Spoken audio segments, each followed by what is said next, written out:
Good afternoon, and welcome to the 48th Annual James R. Killian Jr. Faculty Achievement Award Lecture. My name is Rick Danheiser, and as chair of the MIT faculty, it is my honor and privilege to introduce this year's Killian Award lecturer, Professor Susan Silbey. Before we begin, I ask that you silence electronic devices. The James R. Killian Faculty Achievement Award was established in the spring of 1971 as a permanent tribute to Dr. James R. Killian, president of MIT from 1948 to 1959, and chair of the MIT Corporation from 1959 to 1971. The purpose of the Killian Award is to recognize and celebrate extraordinary achievement by MIT faculty members and to communicate their accomplishments to members of the Institute community. The title of Killian Lecturer is the highest honor that the MIT faculty may bestow on a colleague. It is our privilege today to be addressed by Susan Silbey, the Leon and Ann Goldberg Professor of Humanities and Professor of Sociology and Anthropology in the School of Humanities, Arts, and Social Sciences, and also Professor of Behavioral and Policy Sciences in the Sloan School of Management. As noted by our colleagues on the Killian Award Committee, which was chaired by Professor Ann McCants this year, Professor Silbey is a world-renowned sociologist of law, celebrated for her groundbreaking work on legal consciousness and regulatory governance, most recently in scientific contexts. She explores how the exercise of law or legality is based in the routine transactions and relationships among ordinary people, arguing that in order to understand how the rules of law operate, we need to see how they are interpreted, defended, negotiated, and resisted by people as they do their jobs and go about their daily lives. Toward this end, Professor Silbey has championed the use of narrative, the stories people tell about themselves and their experiences, as both an object of study and as a method of sociological inquiry. In The Commonplace of Law, Stories from Everyday Life, she and co-author Patricia Ewick explored the gap between the letter of the law and people's perceptions of legality.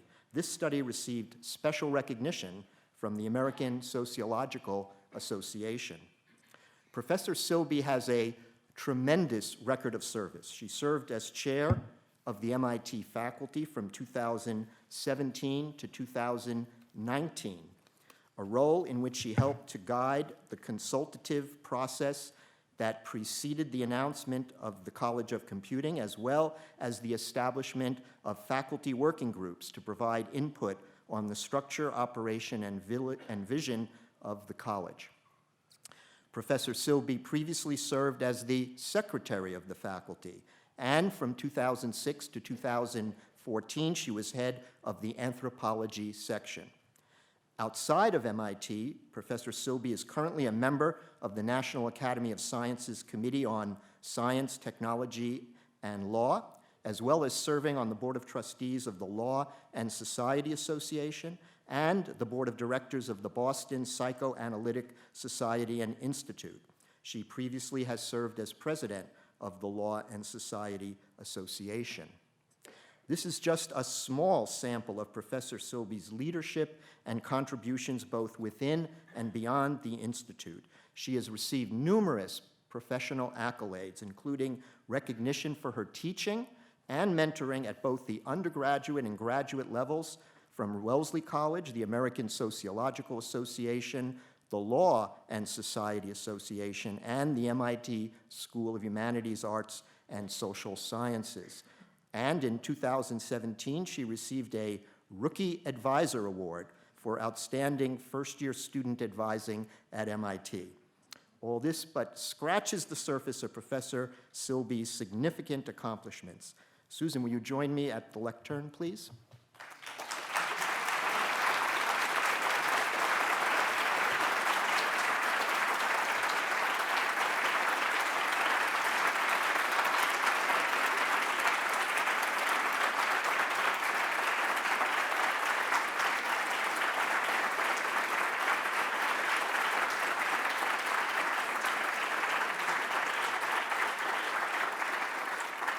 Susan Silbey, it is my privilege as chair of the faculty, representing the faculty, to honor you with the James R. Killian Jr. Faculty Achievement Award, recognizing your insatiable curiosity, your extraordinary record of professional accomplishment, your generous mentorship, and last but not least, your leadership, your important leadership contributions at MIT. Congratulations.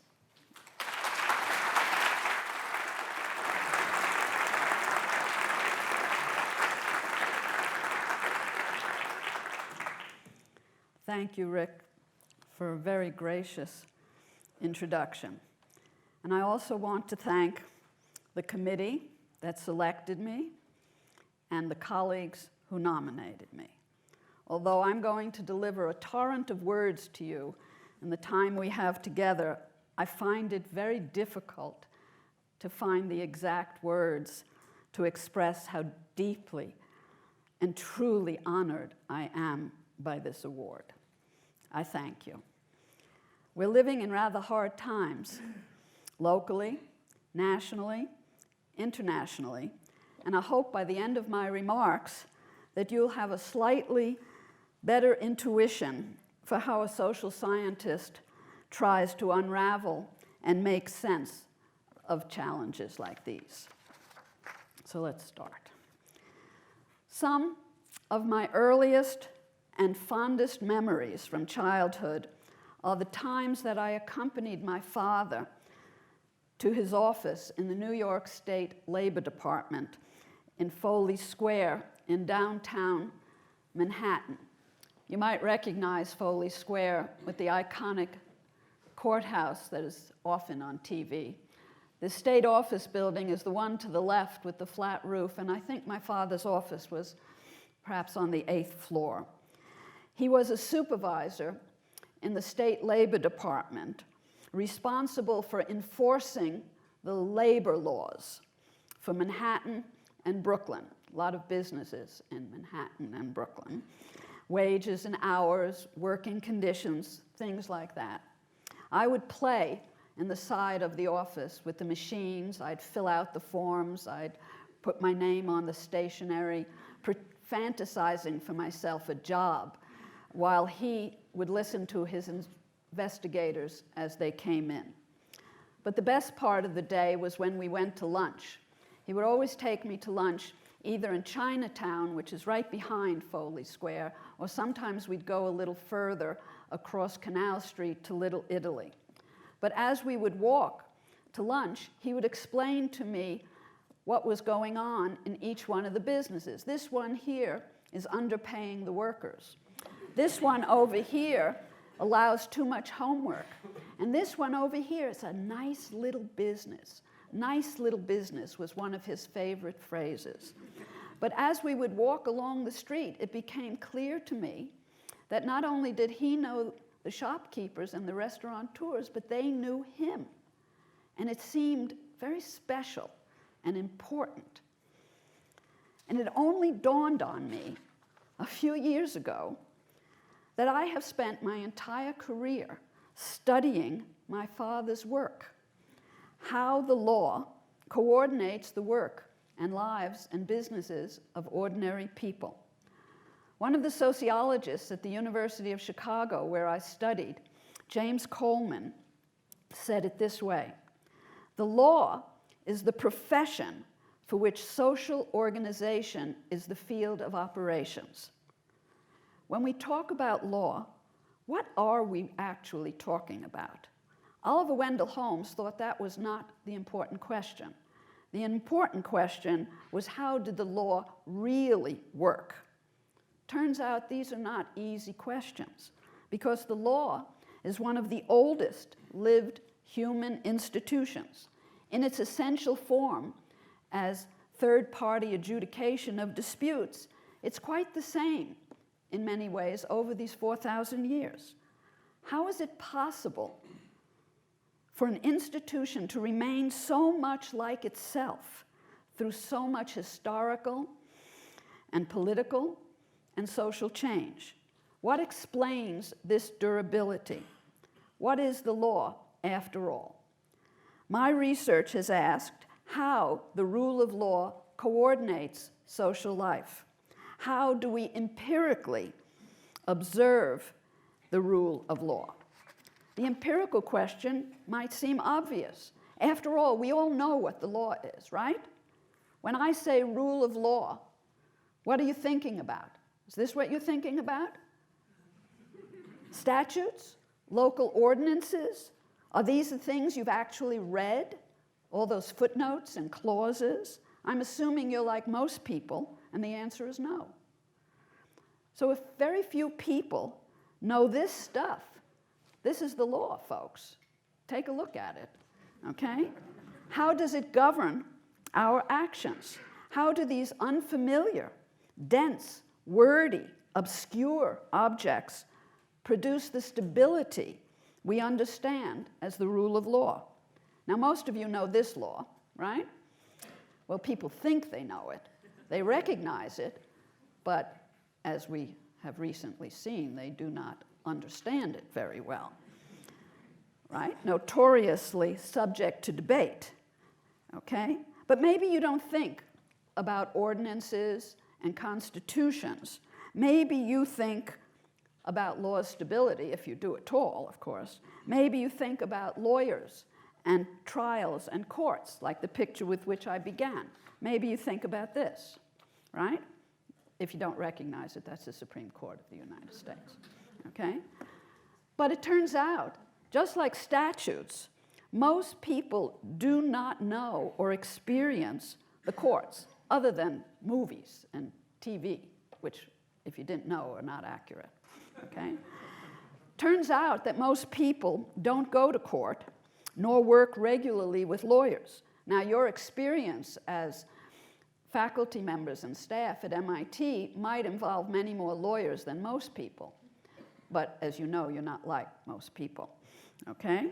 But even jury duty does not provide much experience for people. In any year, less than 1% of the American population will be called for jury duty.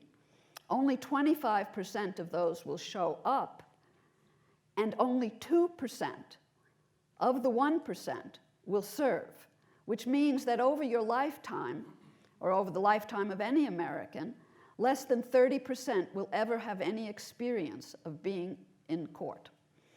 So, if we think about law as statutes, constitutions, or even courtrooms and juries, it cannot tell us what the law means to most people.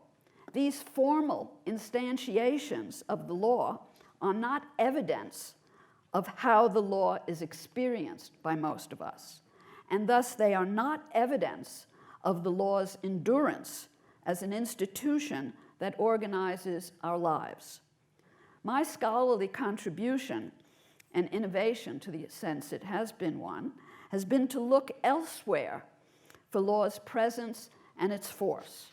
What I have done with my work is to answer the question of how law endures by looking at how it is known, how it is experienced, how it is interpreted by people in their everyday lives.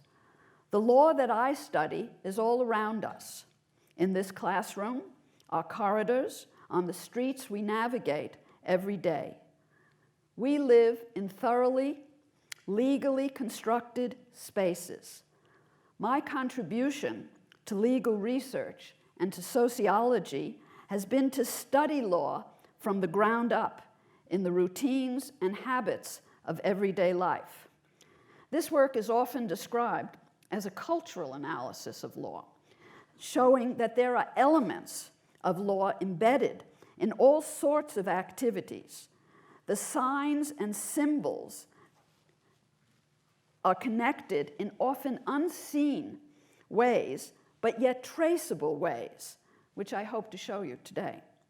I document the ways in which we, citizens and social actors, not lawyers, not police, we participate in the rule of law, how we enable the law to coordinate our lives. Now, you might think that the law, to be applied, to be able to shape events, requires enforcement agents. Well, police, regulators, courts, all the apparatus of the compliance staff, of which I study here at MIT. And it does, to some extent. But it turns out that most of the time, most people go along with the law without anyone threatening force, without compliance agents, without dispute, without opposition or resistance. And because most of the time, most of the people go along and legal violations are actually quite rare, we can speak of a rule of law. So think about it this way. I want to use an image now that may be more familiar at MIT, something other than this. There is a wide distribution of encounters with the law, as I've just shown you, in the construction of physical spaces, in the buildings, in roads, in food regulation, in radiation control, and in baby carriages. The consistency of the practices with the written rules varies. We might think along a normal curve. So it turned out that when people started looking at how the law actually works, as people like Oliver Wendell Holmes or Brandeis or Cardozo urged at the beginning of the 20th century, what they observed was a giant gap between what the law said and how it was applied. These men and their cohort and colleagues were called legal realists. And from about the 1920s on, empirical research on the law flourished. But as it turned out, for the longest time, scholars were looking at only one tail of what this distribution of different kinds of legal encounters were. The gap that the legal realists and social scientists identified was about law's failures, when regulation is inconsistent or fails altogether, such as in the Boeing 737, or when the police arrest with no intention of prosecuting, or fail to arrest when they observe a crime, or when courts convict innocent people, as the recent wave of exonerations has shown. Now, at the other end of the curve, we have events where law is followed so strictly that its purposes are lost. And this is the frustrating bureaucracy, which filling out forms becomes more important than the action in which the forms are meant to initiate. In the enormous variation of situations in which the law touches, some are clearly closer to legal expectations than are others. And of course, it may turn out to be not a normal curve. But for sure, there are smaller numbers at either end of the curve. So, we asked ourselves, how can the law in action be so different from its formal written rules and still sustain so much allegiance and legitimacy?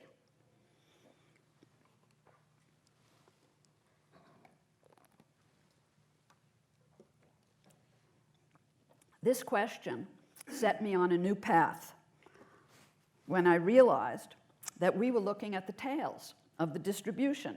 And I began to use this image to describe the variations in what we were studying and knew about the law. I set a new agenda for socio-legal scholars. This was our first innovation. In the middle range, in the hump of the curve, we have a much larger number of social action where there is conformity and consistency with legal regulations. And we realized that very few scholars were actually studying in the middle, where the rules and laws actually organize behavior with minimal contest or confrontation. So this is what our research did. We shifted the focus from the gap between practice and rule to focus on conformity, asking how the law was actually, really organizing social relations. When did people turn to law? And when did they not, when they might have been able to? To do this, we made a methodological changes to the way in which people had been studying legal practices. So for the longest time, there were two kinds of research. There were lots and lots of surveys of large national samples, which could be generalized to the population. These surveys were 15, 20 minutes on the telephone, and the results were absolutely consistent. Americans love the law. But then the anthropologists and sociologists would go and live with people in their communities for long periods of time. It'd be a community in Georgia, another one in Illinois, but these were not generalizable. And what did they find? That people avoided the law. They resisted it. I truly had an aha moment. If there was the little light bulb truly went off above my head, when I realized then these different methods were producing different results, and these were not just disciplinary competitions talking past each other. And so we made a second methodological innovation to combine these methods. And we made a random stratified sample that could be generalized to a state with hundreds of people. It turned out to be over 430 people. And we would therefore reproduce the generalizability of the surveys, but we would be like the anthropologists and sociologists, and we would not be satisfied with a 15 or 20-minute phone call, but we would have long, slow conversations with people in their homes about their lives. And in these conversations, which lasted anywhere from 1.5 to 5 hours, we asked them not about the law. We asked them about their lives. We asked them to tell us about events in their lives. If they had ever been bothered by a problem, if you ever been bothered by traffic issues, parking issues, shopping, tried to return a product that wasn't returned, schools, government, taxes. We asked about 99 different prompts. Did this ever happen to you? And did you have a problem? And when people would say, well, what do you mean by a problem? We would say anything that was not the way you wanted it to be, because we wanted their definition, not the law's or somebody else's. Okay? At the end, if we did not hear about the law, about 2/3 or 3/4 of the way through, we would specifically ask them, have you ever had a legal encounter? And we would reproduce the exact survey that had been distributed nationally. So these 430 people we interviewed ranged from millionaire venture capitalists, construction workers, teachers, hairdressers, painters, welfare recipients. I don't have time today to discuss the mode of analysis, but you can register in one of my classes if you like.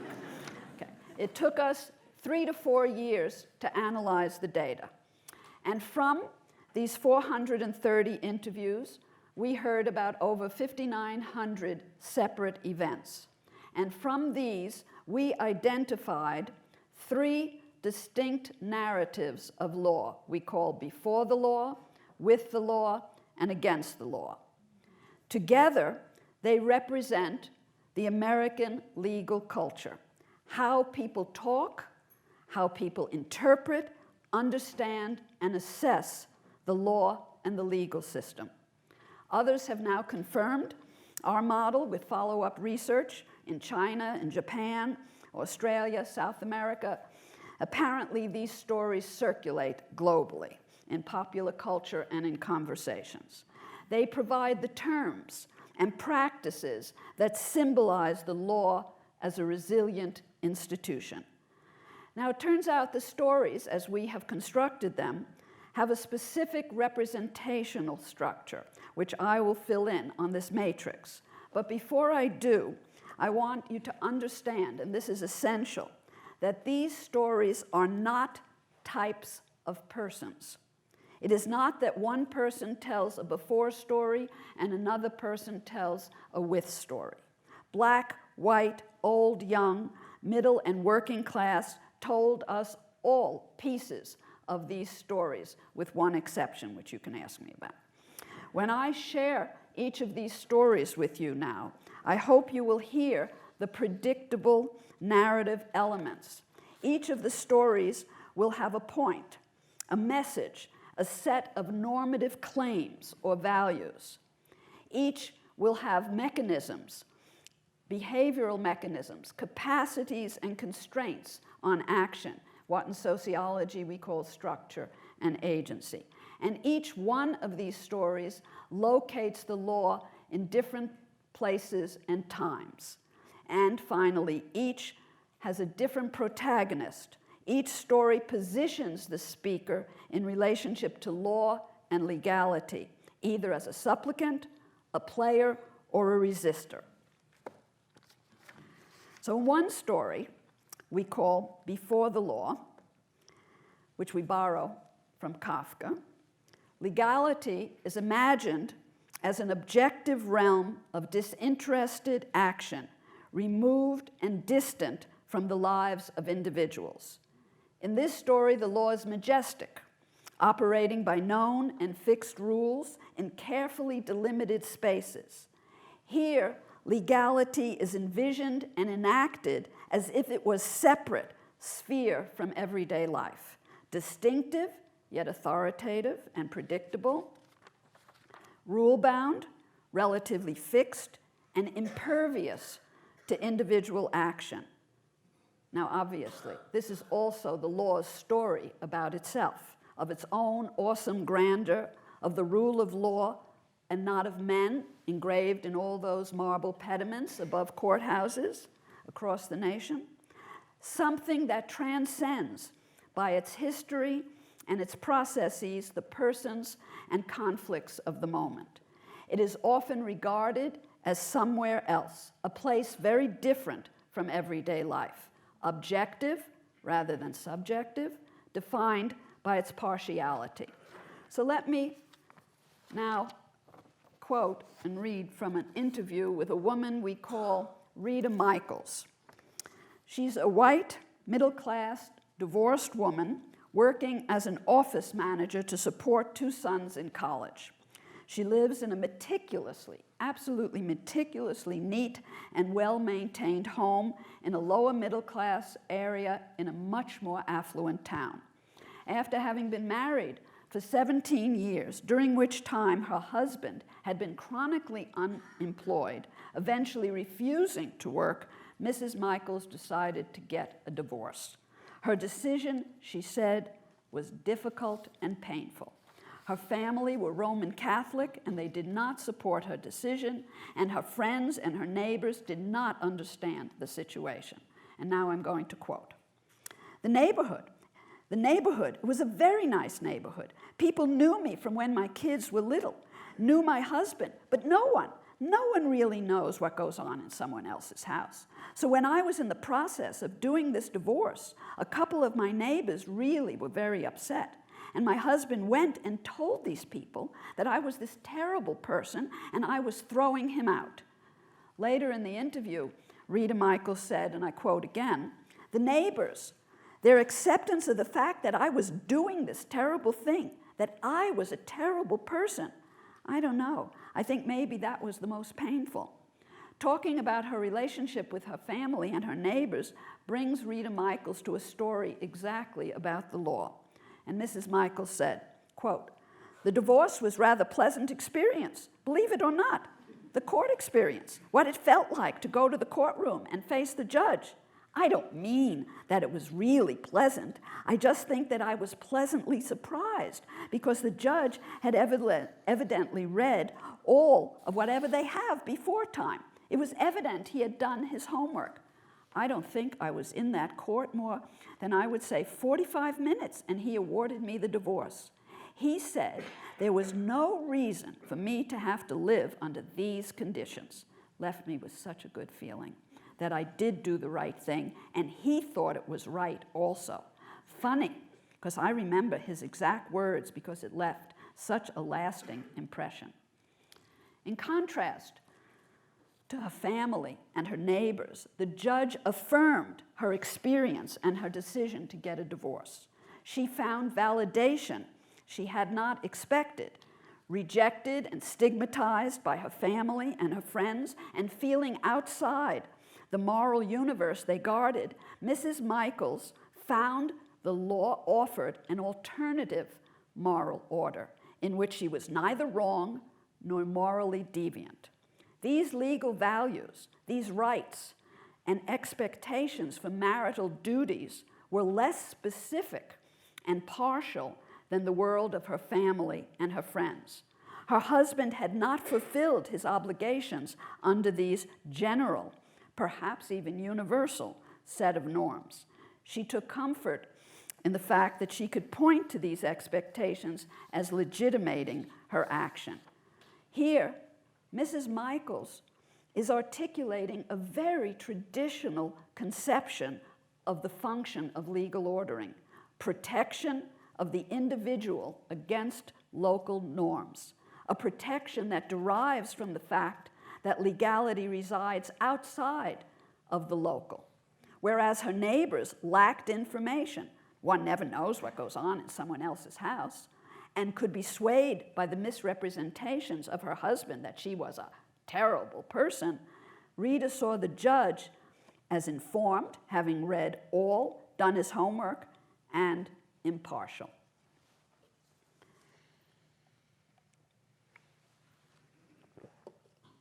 We also heard a second story we call With the Law. Here, legality is described and played as a game, a bounded arena in which pre-existing rules can be deployed and new rules invented to serve the widest range of interests and values. This is a terrain of tactical encounters through which people marshal resources to achieve strategic goals. Rather than existing outside of daily life, as in the before story, this one sees law operating simultaneously with commonplace events and activities. The boundaries thought to separate law from everyday life are understood to be relatively porous.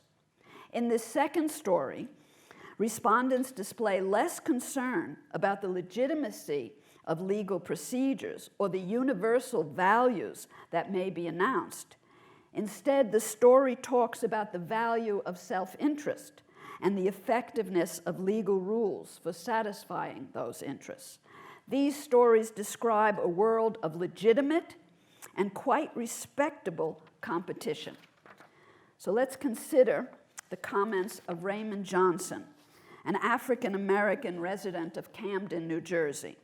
After completing a degree at one of the state colleges, Mr. Johnson worked as a purchasing agent and as a data processor, but his employment had been sporadic, and so he was supplementing his unreliable income by helping with the maintenance and management of his building. Mr. Johnson did not get along well with his landlord. He told us about an argument that they had some years back, and I quote again. The lease was ending that month. The landlord was really very upset about it, so I said, "Don't war with an angry person. You get nowhere. All you do is just perpetuate the conflict." So I turned around and I walked out, waited a half an hour, called him on the phone, and said that according to the lease here, you cannot cancel the lease. You have to give me an option to renew. Says so right here. You don't have an option not to renew. You have to renew if I choose to renew it. Mr. Johnson described his landlord as a skilled and experienced player in this game of contracts, entitlements, and interests. Yet despite the landlord's skill and reputation, Raymond Johnson was prepared.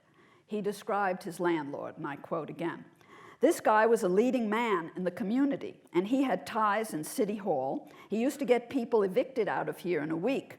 They didn't know any better. He'd intimidate them. He'd do whatever he did with City Hall, and he'd get the paperwork pushed through, and they'd be gone.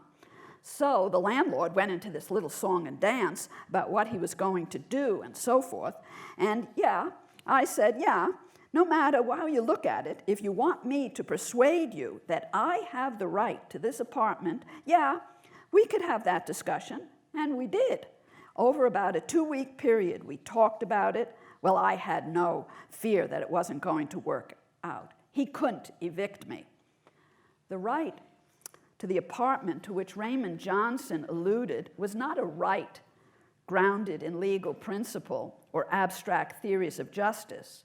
It was a right he had deduced from the rules of the game, the writing on the lease, the city statutes about housing, and the ways in which players get to use the system. Later, in the interview, Mr. Johnson declared, quite indignantly and quite defiantly, quote, "There is no justice. You either win or you lose. As long as you can accomplish your objectives, you win. I'm not concerned about justice," end quote. Viewing legality as a game played by known rules, which you can also play to change, respondents understood that the skill and capacity to play varied. Most often, the capacity was dependent on financial resources or experience, and they often described law as a commodity that can be purchased. There is one aspect of law, however, about which virtually everyone agreed. One of the most crucially consequential resources that one can mobilize in a legal encounter is a lawyer. No matter how competent the individual, no matter how much experience citizens acquire, they generally acknowledge their amateur status in relation to lawyers. Lawyers are the professional players. Their skill, experience, and stock of knowledge is daunting when compared to the episodic, uneven resources of ordinary people. One of our respondents, a venture capitalist we call Charles Reed, boasted of his skill as a consummate bargainer and businessman. As Reed described himself, and I quote again, "I always get my way. I always go looking confident. That's my business, presentation of self." I actually interviewed this man in one of the most magnificent homes I've ever been in, with the sun streaming through the French doors, the silk drapes blowing in the wind. It was an extraordinary interview. Nonetheless, Mr. Reed acknowledged the determining role of legal representation in his business negotiations, and he told me this story. Now, this guy knows, I know, that my lawyer is getting paid by the hour to sit with me, and my lawyer's a good guy. He works for the largest firm in Philadelphia, so he knows he's in a real live law firm. This is no small-time operator. He knows he's in a major league ballpark, and he knows this guy next to him is now in trouble. Lawyers are the major players in the game of law. As many of our interviewees told us, having a lawyer can be the difference between winning and losing, whether you're innocent or not. Take, for example, another respondent we call John Collier. Oh, I didn't say, all these names are pseudonym, you realize that, okay? That's why I say we call them. Okay. John Collier believed that his refusal to hire a lawyer was decisive in his inability to defend himself against charges of illegal dumping. John vehemently denied the charges and appeared in criminal court without a lawyer. And during our interview, he admitted, quite regretfully, he said, "I should have had a lawyer. By the time of the incident, I just didn't think that I was needed because I wasn't guilty of a crime." Well, John Collier's original belief that lawyers are necessary only for the guilty was undermined when he went to court. And I quote, "They had pictures of my truck and everything in it. When the lawyer asked me, 'Is that your truck?' I said, 'Yeah.' The prosecutor said, 'I dumped that stuff all over the ground.' But I actually didn't. I should have never admitted that that truck was mine. If I had had a lawyer, they would never have had any evidence. You know, lawyers are so much smarter than the average person, so they sucked me into it. Although many of our respondents would not agree that lawyers are smarter than the average person, there was nonetheless broad agreement that lawyers are more manipulative. And for that reason, they are dangerous game players. Although our interviewees recognize that the law is enabled by social resources, financial, experiential, and access to lawyers, they also saw that legality is not unconstrained. Not all the rules are up for grabs. Because law is a game, there are rules that organize how it is played, those technicalities that annoy most of us. And one rule of all games is the definition of the end. 60 minutes on the clock, 9 innings. Well, in law, there must be a decision, a verdict. And respondents talked about this ending when they said they did not want to go to law. They just wanted the situation to be over with, to end, and the law could provide that. But just as importantly, the ending had to be indeterminate, because if you know the outcome, you don't go. And if you know the outcome, the game is fixed. Okay, third narrative. This one we call against the law. In this account, law is represented as a product of unequal power, rather than objective and transcendent, rather than a game with a set of rules. Legality is understood to be arbitrary and capricious. Unwilling to stand before the law and unable to play with the law, people act against the law, employing little ruses, tricks, subterfuges to evade and appropriate law's power. In this account, people reveal their sense of being caught within the law, being up against its resources and its processes, which override their own capacity to play by the rules or keep it at bay. Finding themselves entangled this way, people describe making do, using whatever the situation momentarily and unpredictably makes available, whether materially or discursively. They fashion solutions that would not be available otherwise. How do they make do? With little forms of resistance, such as foot dragging, omissions, ploys, small deceits, humor, making scenes. These are the tactics for those up against the law. Among the more interesting tactics people use is one we call masquerade. They pretend to be someone they're not in order to obtain a service. Could be from a legal agent, such as the police, or utilities, or hospitals, or merchants. For example, Jesus Cortez, a Puerto Rican painter living in Irvington, New Jersey, could not get the police to respond to his calls from rowdy teenagers on his block. He called repeatedly, and the police didn't come.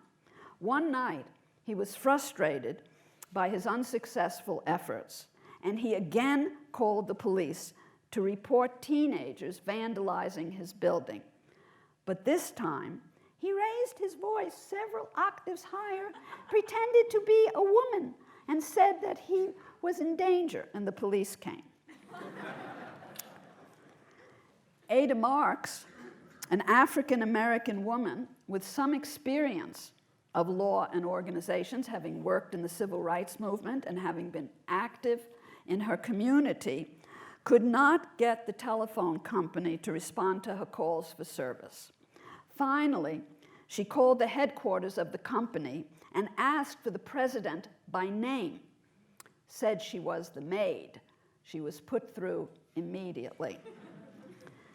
Relying on the conventional perception of working-class black women as domestic servants, Mrs. Marks used her socially subordinate position to leapfrog over the barriers organizations established to keep her kind out. Other tactics working against the law are forms of occupation, literally occupying space and paper. Interviewees describe to us sitting in offices until somebody pays attention, making a loud scene in a hospital because the hospital prefers quiet, threatening violence even though they have no intention of using it, all to get the attention that is being denied by those with greater power. In resisting, people seek diverse goals. For some, it's a sense of dignity and honor. For others, it is to enact revenge. And yet for others, the purpose of these momentary resistance or subterfuge is instrumental, to avoid an unwanted result, if only for that moment. In each instance, however, the person recognizes themselves in a relatively powerless position against some more legally, economically, or socially endowed opponent. They understand the situation to be one of power, and they draw on whatever they can get, the bare minimum of what they need. The cases of resisting are, very importantly, rarely cynical, although some scholars talk about, I'm sorry, I made a mistake. They are rarely illegal, though some scholars talk about some crime as resistance. Most often, the resistance are acts for which the rules have not yet been written. As such, they are organizationally indecipherable, and they are justified by a vision of law as unfair, arbitrary, overwhelming, and unreliable. I want to emphasize what I said earlier, that they are rarely cynical. They are more often undertaken with a strong sense of justice, but justice which is separate and apart from the law. Finally, these acts of resistance are recounted with humor and with passion, so that part of the resistance lies in telling the story and passing on the message that legality can be opposed, if only for a moment or a little. In other words, the stories of resistance seem to be to these people as important as their acts, because the stories build community and plant a flag for the future. So thank you for listening to my stories. Let me conclude by giving you some observations about the big picture, explaining how these three stories are related and how their connections answer the question with which I began: what sustains the institution of law? I have just described these stories as three stories distinct from one another, but they can best be understood only in relationship to one another. They require each other to be intelligible. They are not really separable. Rather than understand these three stories as three different or opposed narratives, our theory of law's durability appreciates how these three stories are connected. They are the warp and woof of legality. We need all three to explain law's enduring force and organizing presence. Consider this. If we insisted that the law always be perfectly fair, objective, disinterested, impartial, without exception, any routine encounter with the police, with many lawyers and some judges, would lead us to conclude, in the face of abundant evidence, that the law is not fair, not just, not impartial. If consent and loyalty relies on the purity of such ideals, it would soon evaporate. But if law is merely a game, it could also not sustain its legitimacy over these thousands of years. So, when legality is challenged for being a game or a gimmick of strategy and unequal resources, it can be rebutted by invoking legality's transcendent character, the idealist account of justice, universal principles, and point to the times, like Mrs. Michaels, when the little guy wins, and sometimes wins for all of us, let's say in a rights claim or in a class action suit. And this works in both directions. When the law is dismissed for being just abstract, ideal, and elite, inaccessible enterprise, irrelevant to ordinary people, outside of daily life, it too can be rebutted by invoking its game-like purposes and availability. At any moment, the law is both a transcendent, idealized realm and also a game. And it turns out that this is a institutionally and ideologically a common, typical effect. We have a general ahistorical ideal which is constructed alongside and in relation to particular local practices. It's important to see that the abstract ideal, the story before the law, is actually concealing, when it is articulated, the social organization connecting the ideal to the material practices, the pragmatic adaptations, the resource constraints that are represented in the story with the law. What is being concealed in the formal account? Well, the inequality of resources, the mediating role of lawyers, the gamesmanship, the playing for rule changes that are also part and parcel alongside the ideals of equal justice. The story before the law obscures the connections between the myriad particular instantiations and the general abstraction. This is what the social scientists contribute. Knowledge of what is left behind, what is obscured, what is ignored by the idealized and formalized values and descriptions.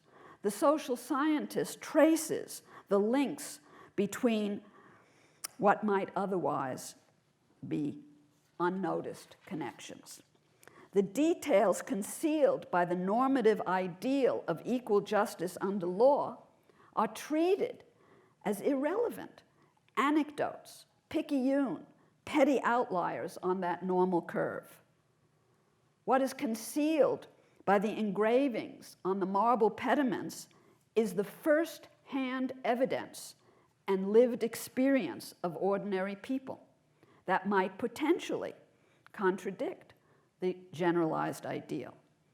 Yet, this is also what is absolutely pragmatically essential. At the very same time that legality is represented and treated as outside of everyday life, as it is in the idealized story, it must be located securely within. To be powerful, to be effective, to be a rule of law, it must be experienced as all over.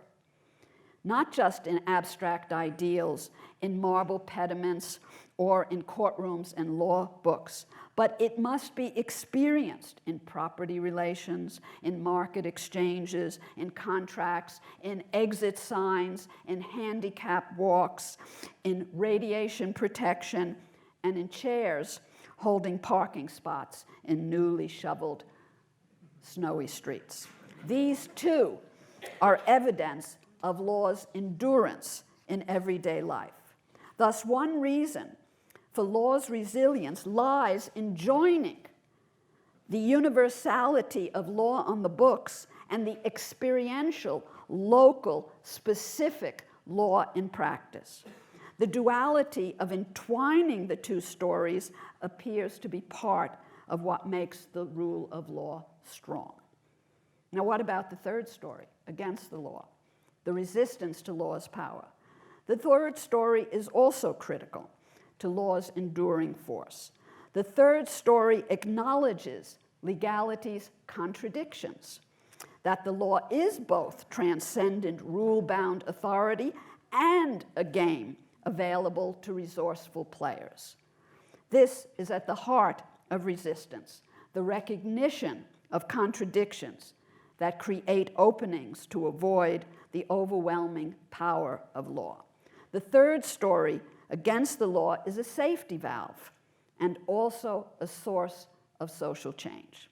So these three stories together explain law's enduring force and its legitimacy for everyday people as a system of constrained decision-making, a game to be played for interest and protection, and as something to fight against for social change. Thank you very much.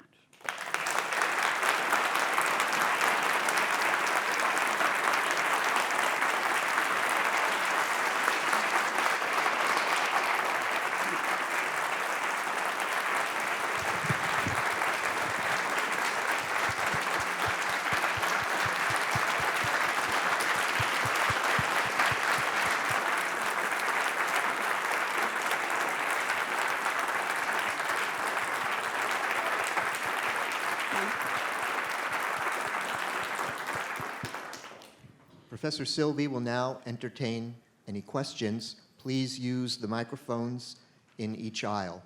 While you're thinking of your questions, I want to acknowledge the people who have made this work, my life and career, possible. For this work, Patty Ewick, Sociology Department, and Clark University was my co-author. And for 20 years, my research has been managed by my collaborator, Ann Kavicki. And there is my wonderful family, my sister, Alma Marians, and my magnificent and amazing children, Anna Silbey, Jeffrey Thompson, Henry, is it Thompson Silbey, is that the name? Yeah. And Oliver Thompson Silbey, and my other daughter, Jessica Silbey, Keith Dresser, Charlotte, and Harper Dresser.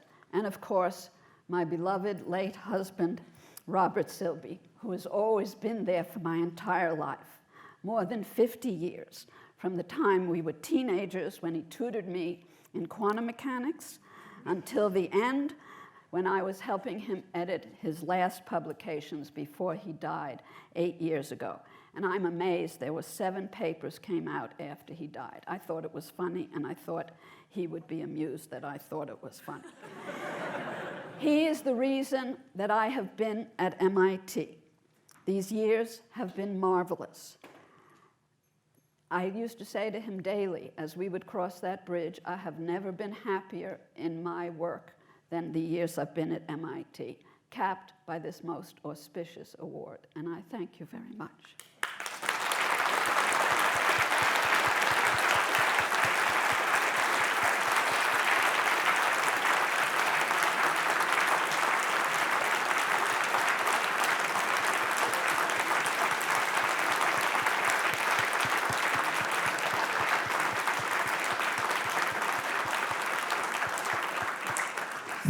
So you've thought of a question, huh? I'll start out. How do you go from that incredible number of interviews and like 5,000 events down to 3 stories? Okay. You code, and you code, and you code. It took us, as I said, 3 to 4 years. There were 2 primary authors, and then we had 2 students who worked with us, and we coded each interview 3 times in case we would miss something. And that was before Atlas TI or NVivo. So there is, over near the BU Bridge, I shouldn't say this, in the chemistry department's cage, Bobby put all my data. And it's there. And it is paper. And all the coding is in paper, so that every code represents a stack of all the quotes for that code. And so then you code, and you code both inductively and deductively. That's the way I do it. It's not pure grounded theory. And the codes come from what the people say, that's the inductive, their language. And then the deductive is we take concepts from the literature, and we had theories with which we began, and we see, and we just write the words next to it, and then of course we Xeroxed all those pieces of paper. It's a crime, a real crime. And then we sort them in piles, and then you have to have a question.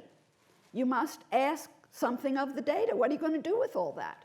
And so the first question, as I teach in my methods class, that you always must ask, did we find what the others found? Can we reproduce the previous research? And then after you have reproduced the previous, if you've got a well-designed study, which we did you find something they did not? And what we found is, yes, we found Americans love the law, and we found that they resisted the law. But we also found that game story, which people hadn't, and we had all three of them. So it's coding and sorting and coding and sorting and coding and sorting, 4 years worth. Hi. Hi, thank you for the talk. So this was all based in the United States, right? Yes. And you said that it was the study method was reproduced in other countries. Yes, it has. I'm guessing there was some fraction of these stories that kind of fell into each of those buckets, and I'm curious to know how that compares to other countries, whether people are always against the law in certain countries or with the law in others. Well, it's very interesting. I can't answer it that way because I don't remember a study like that, because most of the time studies will put limits on it. And so there is a game in this small community of scholars to see if you can find a fourth, a fifth, sixth story.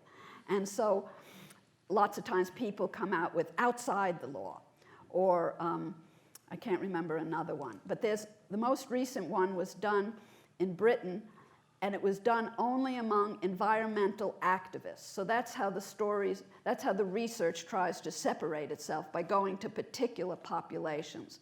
And in that article, I'm thinking of the footnote at the moment, I haven't got it, Halliday and Morgan, that they decided that there was a fourth story. And it was, I can't remember the name, but because they were social movement activists, they had an entirely, I think it was called outside the law. And so they never put, it's very hard on these things to put quantitative numbers on them, because they're long interviews, and most of the time, and so you don't exactly have the same probe for everybody, and you don't have a standard unit of analysis. The numbers would be not reliable. Okay? I wish I could tell you better. Thank you. Okay? Thank you. Hi. Hi, Susan. Thank you Hi. very much for that marvelous talk. I used to teach Chinese history here, as you know. Yes, I think legal so. history. We look at legal cases. Hi, Peter. Hi. How are you? We look at legal cases and not statistics, but I guess my question, like his, is how universal and how generalizable are your results from Americans in the law? And it's important because we often like to say that we have the rule of law and other people don't. Oh, yes, That they do. China doesn't have it. But I find everything you say is to be found in imperial China and modern China today. And so what does it mean to say somebody has the rule of law and somebody I think doesn't? a lot of, I think there are almost no relatively peaceful, continuing social groups that do not. That was my master's thesis. Thank you for that. It was the Islamic Empire from 750 to 1250, if you just Exactly. wanted to know. Nobody's ever read it, or they shouldn't. Hi, Susan. Hi. Thanks for a beautiful talk and for everything you've brought to this community with such heart. I want to ask you in kind of simplistic terms about your most recent endeavor with the College of Computing, and just sort of a simple question, given this model that you've provided that I think you've persuaded everyone, everyone should be persuaded that there's an abstraction above the rules, and it's the abstraction above the rules that matter. No, I didn't say that was the only thing that matters. Well- All three matter. Yeah, fair, yes. But if you don't get those abstractions above the rules, you're missing That's something right. essential, That- right? that's correct. Yes. So given that, what should engineering have to do with the law, in your view? It's a simple question. I think I'm already in trouble with that one because I had a faux pas 2 weeks ago, and I'm not going to comment. What should engineering have to do with the law? I think I'm going to get in trouble again. I'm not going to answer that. Well, let me ask a less local question. Let me point you to 4 or 5 published articles on engineering. I think. Okay. Okay, I'll tell you the name. If I could remember, one of our articles is called The Dialectical Tension Between Instrumental and Some Other Rationality in Engineering. That there is a tension between adaptation and rule in engineering. And in that paper, which I think is in engineering studies, argues that, I can say this because it's published. If I get in trouble, I published it already. That engineering education has suffered for 100 years or more now with a desire to embrace more indeterminacy. And each time it adds something new.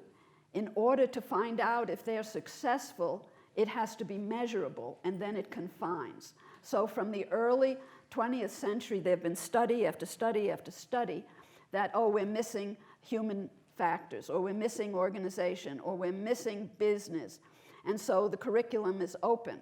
Well, then we have to see if we're successful, so now we confine it to a recipe to be measured. And so it constantly has this.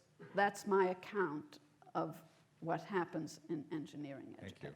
Okay? Hi, Susan. Over here. can't- Ethan's next. Oh, hi, Ed. Hey. Let me take the opportunity to thank you for teaching us so much, both here and in Sloan all the time, and for being such a wonderful colleague and for Making me making us nervous so what's proud. coming now, Ezra.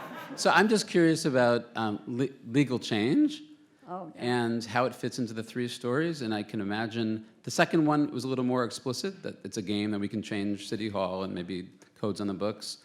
And then for the first, I can imagine the third speaking to the first. So in some systems, resistance leads to In social some change through systems. legal change. Yeah. But I can also imagine a majestic version where we need to change the law, so we go That's and... rare. Yeah. That's rare. Okay. The law changes under pressure, as you know.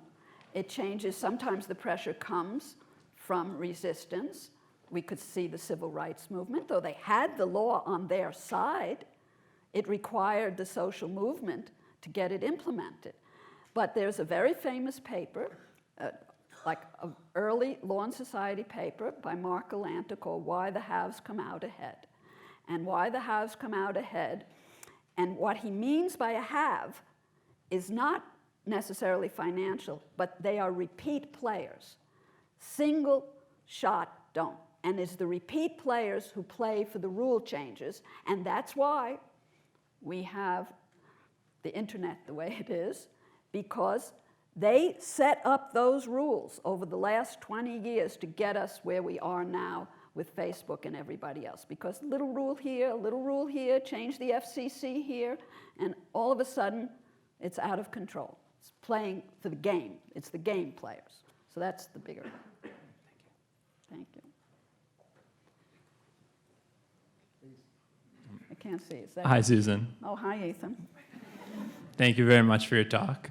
Thank you. So this is a very interesting model of legal institutions, but is there anything else that you think this applies to?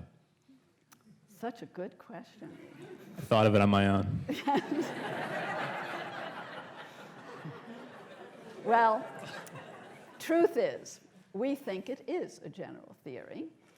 And we have one published paper on it that nobody will ever read in a Festschrift for Philip Selznick, great sociologist at Berkeley. And in that paper called The Structure of Culture, we show at the end that this model probably, we don't prove it, it's a hypothesis, could apply to lots of other institutions, like medicine. Is medicine a calling of people who devote their lives to the service of others, or is it an occupation, a rather well-paid occupation?